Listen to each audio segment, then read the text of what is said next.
Breaking news, we got to look at WWE shares. The stock is dropping 3% in this final hour of trade as the wrestling world gets rocked by the headline hitting today that WWE founder and CEO Vince McMahon is stepping down as chairman and CEO. It comes amid a scandal revealed earlier this week by the Wall Street Journal. The board of directors is now investigating whether McMahon paid $3 million in hush money to a former employee with whom he apparently had a consensual relationship. McMahon's daughter Stephanie will be stepping in as interim CEO and chairwoman of the largest wrestling group in the world. As yet another corporate leader gets mired in a sex scandal, let's bring in the most buzzed about voice in the entertainment industry right now, Ankler Media CEO and editor-in-chief of The Ankler, which is, by the way, if you don't know it, the wildly popular business newsletter that focuses on entertainment executives, Janice Min. Janice, this is a major story from many standpoints. I mean, Vince created and ran this company for 40 years. What is the latest buzz you're hearing on how long he'll be out as CEO of WWE? Well, okay, for starters, I just want to set the scene a little bit here. This is like Succession in a wrestling ring. This is a huge story. And we've seen all these stories about streaming stocks, media companies, their valuations plummeting, and WWE has been on a roll. They have $1.1 billion in revenue and have been doing really well. And Vince is iconic. Whatever you feel about him or his outrageousness, he is iconic. And so the word right now is, so you have this board, so you have a new leader that came in as the president, and that was Nick Khan, who is very well regarded, beloved co-head of television from CAA. He came in, he was Vince's handpicked choice, has created a ton more value in the company. He did a huge $1 billion deal with NBC Universal and managed to also have WWE go into Indonesia through Disney Plus Hotstar and still have a relationship with Fox Sports. So he's done it all.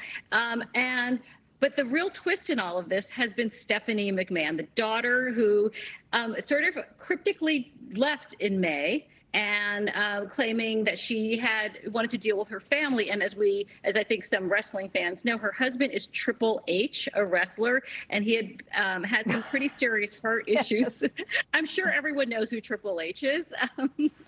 And her husband had serious heart issues, and they have 3 young daughters. But then, she suddenly is back in play. Succession, right? I mean, where's Succession. Kendall?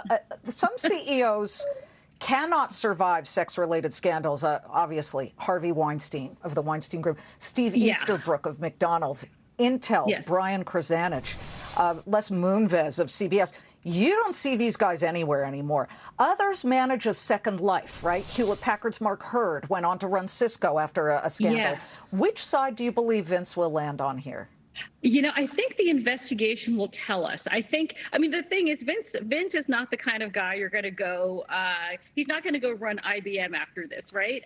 He is someone who is uniquely, he is uniquely WWE. He is the heart and soul of WWE. And this is a man, what's interesting about all this to me is that his brand has been controversy. He is outrageous. He says he enjoys poking the bear all the time. And when you look at the board, though, what's interesting to me, I think, is the independent board of directors now includes some people who came from companies that have a lot of experience in these issues. One of them is Connor Schell, who was one of the very most senior executives at ESPN.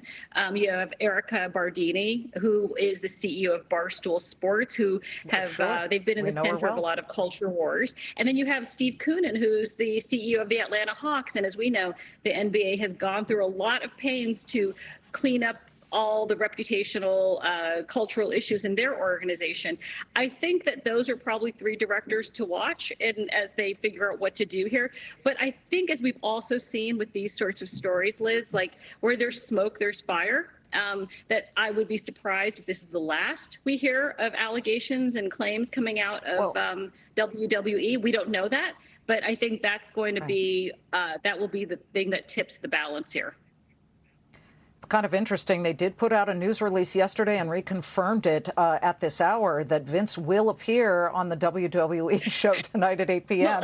That's going to be interesting. I mean, maybe that gives us a sense of how he might survive. Don't know. But I want to get to the Ankler. This is, you ran Us Weekly. You were at People magazine. This is not a celebrity tabloid. This is a newsletter on Substack that people are paying $10 a month for. To get anybody to give up $10 a month at this point, where we're all oversubscribed and we're overstreaming and oversubscribing and people are pulling back, who are your readers? So our readers, readers that I became very familiar with, I ran the Hollywood Reporter for 8 years as well. And it's the C-suite of entertainment. It's the leaders. I mean, I wish I could tell you who's on our subscriber list. It's pretty insane. But it's all the names that you cover here on Fox Business. And it's a real who's who of executive leadership in entertainment. It's the top producers. It is a lot of the top talent actors. I see you're showing some people here on screen. And it's the people who run the town. And I think that, Liz, you grew up here. You have your family who work in Hollywood. It is as much of a club as any industry remains. And we have the mind share of the club right now, which I love.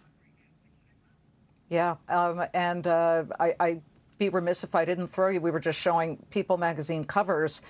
It just announced that it is going to go all digital, no more hard copies. Wait. I believe it's in looking into that. I mean, does this signal the death of hard copy magazines, Janice?